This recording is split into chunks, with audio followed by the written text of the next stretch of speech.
배움을 향해 늘 깨어있고 새로운 지식의 발견을 즐기시는 청취자님 환영합니다. 네, 반갑습니다. 오늘 이 심층 탐구 시간에서는요, 아주 특별한 고대 텍스트의 세계로 여러분을 안내하려고 하는데요. 오늘 다룰 출처 자료가 아주 흥미롭죠. 맞아요. 그 고대 이스라엘의 영토 분배 과정, 그리고 그 안에 숨겨진 한 인물의 놀라운 개인적 서사를 담고 있는 기록입니다. 바로 여호수아 14장인데요. 아마 이 자료를 처음 접하시면 그냥 단순히 누가 어느 땅을 차지했는지 나열하는 그 아주 건조한 고대 중동의 부동산 대장 아니면 행정문서처럼 보이실 수도 있거든요. 네네, 충분히 그럴 수 있죠.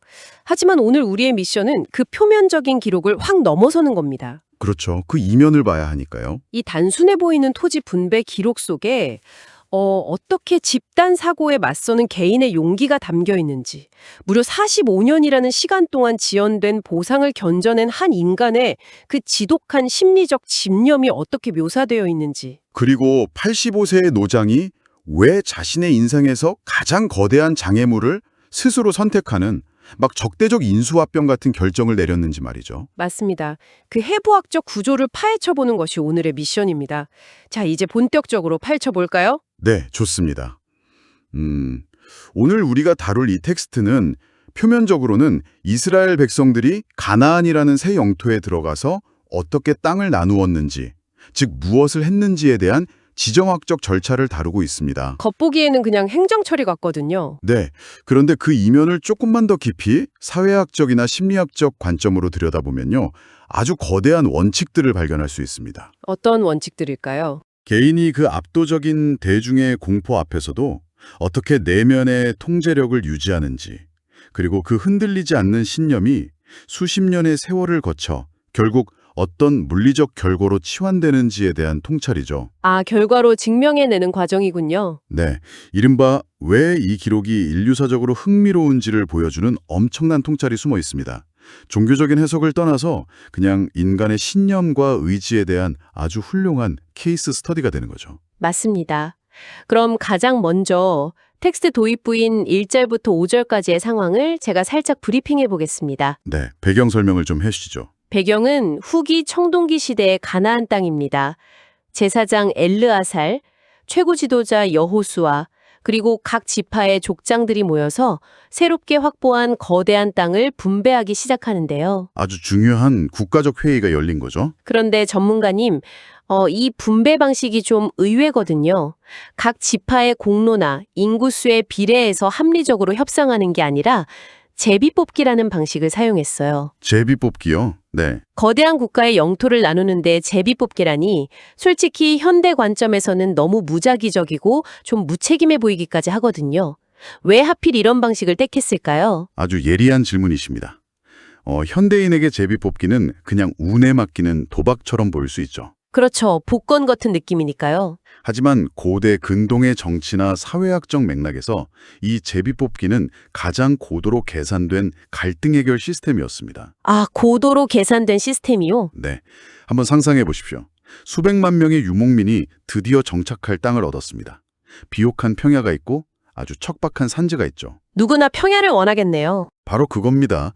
만약 힘의 논리나 공론에 따라 땅을 나누려 했다면 당연히 가장 크고 강한 지파가 노른자위 땅을 차지하려 했을 거고, 이는 필연적으로 피비린내 나는 내전으로 이어졌을 겁니다. 아, 자기들끼리 싸우다가 멸망할 수도 있었겠네요. 맞습니다. 제비뽑기는 모든 인간적인 개입, 뇌물, 권력 다툼을 원천적으로 차단하는 완벽한 블라인드 배정 방식이었습니다. 공정성의 끝판왕이었던 거군요. 고대인들에게 이것은 신의 뜻이라는 종교적 의미도 있었지만 현실 정치에서는 누구도 결과에 불만을 품고 반기를 들 수 없게 만드는 가장 강력하고 공정한 합의 메커니즘이었던 셈이죠. 아, 듣고 보니 기득권의 독점을 막고 공동체의 붕괴를 예방하는 진짜 탁월한 행정장치였네요. 네, 굉장히 지혜로운 방법이었습니다. 그런데 여기서 숫자에 얽힌 꽤 복잡한 수학적 계산과 예외 조항들이 막 등장하거든요. 분배 과정을 보면 땅을 받는 지파를 9지파와 반지파라고 굳이 소수점까지 명시하고 있어요. 네, 반지파가 나오죠. 이 반지파라는 개념은 대체 왜 생겨난 가능한 건가요? 이스라엘은 전통적으로 12개의 지파로 이루어져 있습니다. 그런데 가나안의 핵심 영토인 요단강 서쪽을 분배하기 전에 이미 모세의 지도 아래 요단강 동편에서 두 지파와 반 지파가 영토를 먼저 배정받고 정착을 완료한 상태였어요. 아, 이미 땅을 받은 사람들이 있었군요. 네, 그래서 남은 땅을 분배받을 대상이 정확히 9지파와 반 지파가 된 겁니다. 이 둘을 합치면 정확히 12지파라는 국가의 정체성이 완성되는 거죠. 아하, 수학적으로 딱 맞아 떨어지네요. 그런데 잠깐만요. 여기서 아주 중요한 예외가 하나 발생합니다. 레위 지파 이야기하시는 거군요. 기록을 보면 레위 자손에게는 그들 가운데서 영토를 주지 아니하였다고 명확하게 나와 있거든요. 맞습니다. 영토에서 배제되었죠. 독자적인 주권이 미치는 영토 대신에 각 지파의 땅에 흩어져 거주할 성읍들, 그리고 가축을 기를 작은 들판만 주어졌다고 나오는데요. 네, 생활할 최소한의 공간만 준 거죠. 그렇다면 레위 지파가 영토 분배에서 완전히 빠졌으니까 전체 지파 숫자가 12개가 아니라 11개가 되어야 계산이 맞는 것 아닌가요? 이 행정적 공백을 고대 기록자들은 어떻게 해결했나요? 여기서 정말 매력적인 포인트는 고대의 행정 시스템이 이 수학적 공백을 채우는 동시에 국가의 권력 균형을 맞추는 그 놀라운 유연성을 보여준다는 점입니다. 유연성이요? 어떻게 맞췄죠? 텍스트를 보면 요셉 자손은 므낫세와 에브라임의 두 지파가 되었습니다. 라고 아주 명확하게 설명하고 있습니다. 아, 요셉 지파가 둘로 나뉜 건가요? 네, 맞습니다. 원래 하나의 거대한 지파였던 요셉 지파를 두 개의 독립적인 지파로 쪼개어 승격시킨 겁니다. 이렇게 함으로써 레위 지파가 분배해서 빠지더라도 땅을 나누는 지파의 수를 완벽하게 12개로 맞출 수 있었죠. 와, 진짜 기발하네요. 더 깊이 들어가면요. 레위 지파에게 독자적인 영토를 주지 않고 12지파 전체에 흩어지게 한 것은 엄청난 사회학적 통찰입니다. 종교 권력을 분산시킨 거라는 뜻인가요? 맞습니다. 종교적 권력을 독점한 계층이 특정 지역의 거대한 영토까지 갖게 되면 필연적으로 부패하고 중앙 권력을 위협하게 되거든요. 역사적으로 그런 일들이 참 많았죠. 레위 지파를 전북 단위로 분산시킴으로써 이들은 각 지역에서 이스라엘의 문화와 정체성을 유지하는 완충제이자 접착제 역할을 하게 된 것입니다. 와, 종교적인 특권층을 만든 게 아니라 오히려 권력이 한 곳에 고이지 않도록 철저하게 계산된 고도의 분산 정책이었네요. 정말 정교한 행정 퍼즐을 맞추는 것 같습니다. 네, 빈틈이 없는 시스템이었죠. 자, 이렇게 복잡하고 거대한 영토 분배가 착착 진행되던 베이스 캠프 길갈에 한 인물이 군중을 뚫고 지도자 여호수아 앞으로 나옵니다. 6절부터 9절 이야기인데요. 드디어 그 인물이 등장하네요. 네, 유다 지파의 대표격인 갈렙이라는 인물이 전면에 등장합니다. 그리고 모두가 모인 자리에서 무려 45년 전 과거 가데스 바네아라는 곳에서 있었던 강렬한 플래시백을 소환하죠. 가데스 바네아의 기억이죠. 청취자분들을 위해 설명이 조금 필요할 것 같은데요. 이 가데스 바네아는 이스라엘 공동체에게 어떤 의미를 지닌 장소였나요? 가데스 바네아는 단순한 지리적 명칭이 아닙니다. 이스라엘 전체 국가적 차원에서 가장 거대하고 뼈아픈 트라우마가 새겨진 현장이죠. 트라우마요? 어떤 일이 있었길래요? 45년 전 갈렙이 혈기왕성한 40세 청년이었을 때 이스라엘은 가나안 땅을 코앞에 두고 12명의 정탐꾼을 파견합니다. 각 지파를 대표하는 최고의 엘리트들이었죠. 갈렙도 그중 하나였고요. 네, 선발대 같은 거였군요. 문제는 그들이 40일간 미지의 땅을 정탐하고 돌아온 직후에 보고회에서 발생했습니다. 12명 중 갈렙과 여호수아, 단 2명을 제외한 무려 10명의 정탐꾼이 극도의 절망적인 보고를 내놓습니다. 10명이면 절대 다수네요. 네, 원주민들은 소인이고 성벽은 하늘에 닿을 듯 높아서 우리는 그들 보기에 메뚜기 같았다는 거였죠. 이 패배주의적 보고는 순식간에 수백만 명의 백성들에게 전염되어서 공동체 전체가 집단 패닉에 빠지게 만들었습니다. 청취자님, 한번 상상해 보세요. 회사에 사활이 걸린 거대한 프로젝트를 앞두고 이사회가 열렸습니다. 네, 비즈니스 상황이라고 생각해보면 확 와닿죠? 10명의 핵심 임원들이 온갖 절망적인 데이터랑 같이 이 프로젝트 강행하면 우리 회사는 내일 당장 파산합니다. 절대 안 됩니다. 이렇게 공포 분위기를 조성하는 거예요. 직원들은 다 동요하고 울부짖고 있겠죠? 맞아요. 이런 압도적인 대중의 공포와 다수의 압력 속에서 혼자 자리에서 일어나서 아닙니다. 여러분이 틀렸습니다. 우리는 할 수 있습니다. 이렇게 진실을 말하는 게 과연 얼마나 어려운 일일까요? 대부분은 침묵하거나 다수결에 따르죠. 눈치를 보면서 그냥 대세에 편승했을 텐데 말이죠. 바로 그 지점이 심리학적으로 갈렙이라는 인물이 보여주는 비범함입니다. 사회심리학에서 말하는 전형적인 집단사고, 즉 그룹싱크의 위험성 속에서도 갈렙은 동조 압력에 굴복하지 않았습니다. 어떻게 그럴 수 있었을까요? 그는 당시 상황을 회상하면서 나는 내 마음에 성실한 대로 그에게 보고하였다고 말합니다. 내 마음에 성실한 대로요? 여기서 마음에 성실한 대로라는 표현은 자신이 본 팩트와 내면적 신념에 철저히 기반해서 판단했다는 뜻입니다. 현대 심리학 용어로 치면 내적 통제 소재가 극도로 강한 사람이었던 거죠. 아, 외부 요인보다 자기 내면의 기준이 확고했던 거군요. 맞습니다. 외부의 압력, 군중의 시선, 다른 전문가들의 비관적 전망이 그의 판단을 흐리지 못했습니다. 모두가 공포에 짓눌려 현실을 왜곡할 때 그는 온전한 확신을 유지했죠. 대단한 정신력이네요. 그리고 이 압도적인 신념과 용기 때문에 당시 최고 지도자 모세는 네가 온전히 좇았은즉 네 발로 밟는 땅은 영영이 너와 네 자손의 기업이 되리라, 이런 엄청난 맹세를 남기게 됩니다. 자, 여기서 진짜 흥미로워지는 부분인데요. 10절부터 12절로 넘어가면서 분위기가 극적으로 바뀝니다. 시간이 많이 흘렀죠. 네, 모세의 맹세가 있은 후 광야에서 끝없는 유랑 생활을 하며 무려 45년이 흘렀습니다. 40세에 패기 넘치던 청년 갈렙은 이제 85세의 백발 노인이 되었습니다. 85세면 지금 기준으로도 적은 나이가 아니죠. 이 정도 나이면 은퇴 후에 안락의 의자에 앉아서 지난날 무용담이나 들려줄 시기잖아요. 그런데 갈렙이 지도자 여호수아 앞에서 하는 선언이 기가 막힙니다. 뭐라고 하죠? 오늘 내가 85세지만 모세가 나를 보내던 45년 전이나 지금이나 내 체력은 똑같다. 싸움이나 출입에 충분히 감당할 수 있다. 이렇게 말해요. 생명력과 투지가 대단합니다. 와, 진짜 놀라운 건 그가 요구한 보상이에요. 45년이라는 지루한 지연된 보상을 견뎠다면 당연히 물 많고 농사짓기 편한 비옥한 평야를 달라고 해야 맞잖아요. 보통은 안전하고 편안한 노후를 원하겠죠. 그런데 갈렙은 여호와께서 말씀하신 바로 그곳, 이 산지를 내게 주소서라고 요구합니다. 전문가님, 왜 하필 산지입니까? 이 대목을 이해하려면 당시의 지정학적, 군사적 현실을 조금 들여다봐야 합니다. 갈렙이 요구한 산지는 경치가 좋은 평화로운 언덕이 아니었습니다. 아니었어요. 네, 그가 달라고 한 곳은 후기 청동기 시대 가나안 지역에서 가장 공략하기 어려운 군사 요새였습니다.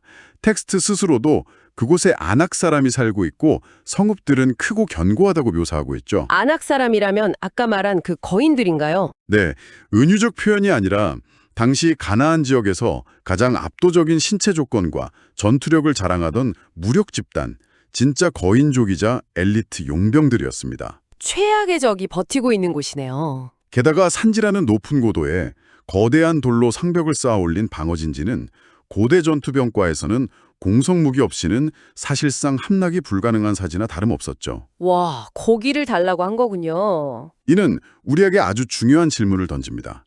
왜 45년을 묵묵히 기다려온 85세의 인물이 인생의 마지막 보상으로 가장 평탄한 길이 아니라 가장 거대한 거인들이 버티고 있는 치명적인 요새를 스스로 선택했을까요? 진짜 현대 비즈니스로 치면 평생 헌신한 85세 임원이 은퇴 자금 대신에 회사에서 제일 실적 안 좋고 흉악한 경쟁사가 독점한 시장에 직접 뛰어들어서 적대적 인수합병을 해내겠다고 자원한 거랑 똑같잖아요. 아주 정확한 비유입니다. 갈렙의 선택은 단순한 만용이 아니었습니다. 그럼 뭐 했을까요? 45년 전 자신이 정탐꾼으로서 우리는 저들을 이길 수 있다고 했던 그 주장이 그저 치기 어린 객기가 아니었음을, 자신의 내면적 확신이 옳았음을 스스로의 삶을 걸고 최종적으로 증명해내고자 한 겁니다. 자기 증명의 완성이군요. 환경이나 나이라는 한계는 그의 굳건한 신념을 꺾지 못했던 것이죠. 정말 압도적인 서사네요. 85세 노장의 이 대담하고도 무모해 보이는 요구 앞에서 지도자 여호수아도 진짜 깊은 감동을 받았을 겁니다. 네, 당연히 승인할 수밖에 없었겠죠. 이어지는 결말을 보면 여호수아는 갈렙의 요구를 승인하고 축복하면서 마침내 헤브론이라는 지역을 그의 영구적인 소유권으로 내어주는데요. 이 헤브론이라는 것도 그냥 평범한 동네가 아니잖아요. 직역하면 아르바의 도시라는 뜻인데요. 여기서 아르바는 단순히 그 도시를 다스리던 시장 이름이 아닙니다. 기록은 그가 아낙 사람 가운데서도 가장 큰 사람이었더라, 이렇게 콕 집어서 명시하고 있습니다. 거인 중에 거인이었네요. 종합해보면 갈렙은 적당히 만만한 성을 고른 게 아닙니다. 자신들에게 45년 전 뼈아픈 공포와 집단 트라우마를 심어주었던 그 거인족 중에서도 가장 위대한 피지컬을 자랑하던 최고 우두머리의 본거지를 정면으로 타격해서 점령한 거죠. 트라우마의 심장부를 날려버린 거군요. 네, 피하고 싶은 가장 큰 장애물의 심장부가 45년의 신념을 꺾지 않은 자의 가장 찬란하고 영원한 영토로 변모하는 역사적인 순간입니다. 저는 이 위대한 서사가 마무리되는 가장 마지막 문장이 참으로 깊은 울림을 준다고 생각합니다. 갈렙이 그 심장부 헤브론을 차지하고 난 뒤에 기록은 이렇게 맺은 말을 던지거든요. 그 땅에 전쟁이 그쳤더라. 아주 시적이고 강렬한 문장이죠. 청취자님 한번 이 장면을 머릿속에 그려보세요.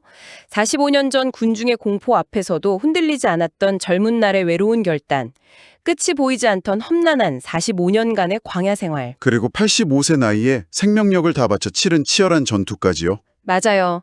이 폭풍우 같았던 인내와 도전의 시간이 지나가고 난 뒤에 그 견고했던 거인들의 산지에 마침내 찾아온 고요하고 완벽한 평화, 갈렙 개인의 내면적 치열함이 물리적인 영토의 평화로 치환되는 이 한 문장의 미학이 정말 대단하지 않나요? 이것을 더 큰 그림과 연결해보자면요. 오늘 우리가 해부한 이 여호수아 14장의 텍스트는 결코 단순한 고대의 부동산 분배 대장이나 뻔한 동기부여 연설이 아닙니다. 훨씬 더 깊은 의미가 있죠. 이것은 집단 사고의 압도적인 물결 속에서 개인이 어떻게 이성과 확신을 지켜내는가에 대한 기록입니다. 네네. 또한 당장 보상이 주어지지 않더라도 45년이라는 세월 동안 내면의 통제력을 잃지 않는 끈기에 대한 이야기이고요. 나이나 기득권에 안주하지 않고 가장 험난하고 가치 있는 과제를 스스로 찾아 나서는 진정한 기업가 정신을 보여줍니다. 인간 의지의 극치네요. 신념이 어떻게 시간을 견뎌내고 현실의 지도를 바꾸어 놓는지 보여주는 완벽한 서사 구조인 셈이죠. 그래서 이 모든 게 대체 무슨 의미일까요? 단순히 수천 년 전 고대 중동 지역의 노인 무용담으로 두기엔 함의가 너무 크잖아요. 우리 삶에 바로 적용할 수 있죠. 청취자님, 우리의 현대적 일상을 한번 돌아오면 좋겠습니다. 우리는 살아가면서 저마다의 수많은 견고한 성읍과 우리를 심리적으로 압도하는 현대판 거인들을 끊임없이 마주하게 되거든요. 매일같이 마주치죠, 사실. 때로는 남들의 비관적인 데이터나 사회적 통념이라는 집단적 공포 앞에서 마음이 녹아내릴 때도 있고요. 모두가 불가능해 현실적으로 무리하라고 할 때 스스로 타협하게 되잖아요. 그럴 때 갈렙을 떠올려야 합니다. 네, 오늘 텍스트 속 갈렙의 심리적 궤적은 명확히 말해줍니다. 부정적인 여론에 휩쓸리지 않고 내 마음의 성실한 대로 진실을 직시한다면, 그리고 그 확신을 포기하지 않고 지루한 시간을 견뎌낸다면 결국 뚫을 수 없을 것 같았던 산지도 차지할 수 있다고요. 그렇습니다. 이 오래된 기록이 오늘날 지식의 최전선에서 고군분투하시는 청취자님들께 남기는 무게감은 결코 가볍지 않습니다. 네, 마지막으로 꼭 짚고 넘어가고 싶은 점이 있으신가요? 이 시점에서 스스로에게 한번 도발적인 질문을 던져보시길 권합니다.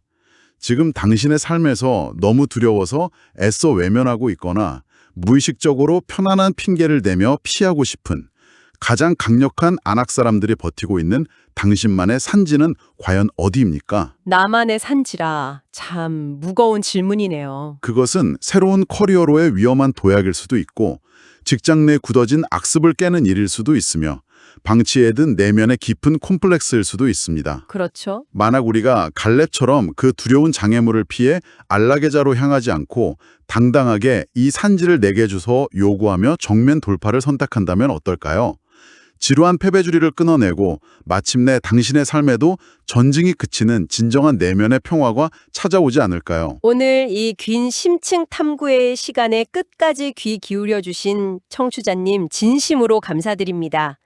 고대 토지 분배 기록 속에서 시대를 관통하는 인간의 집념을 발굴해낸 과정이 여러분께도 지적인 쾌감을 선사했기를 바랍니다. 유익한 시간이셨기를 바랍니다. 매일 마주하는 정보의 홍수 속에서도 45년을 기다린 갈렙처럼 묵묵히 본질을 꿰뚫어 보는 여러분만의 내면의 통제력을 잃지 마시길 응원합니다. 거인들을 향해 당당히 나아가십시오. 네, 거대한 거인들을 향해 당당히 발걸음을 내딛는 한 주가 되시기를 바랍니다. 저희는 다음 심층 탐구에서 또 다른 놀라운 출처 자료를 안고 다시 찾아오겠습니다. 계속해서 세상을 탐구하고 여러분만의 새로운 진실을 계속해서 발견하세요.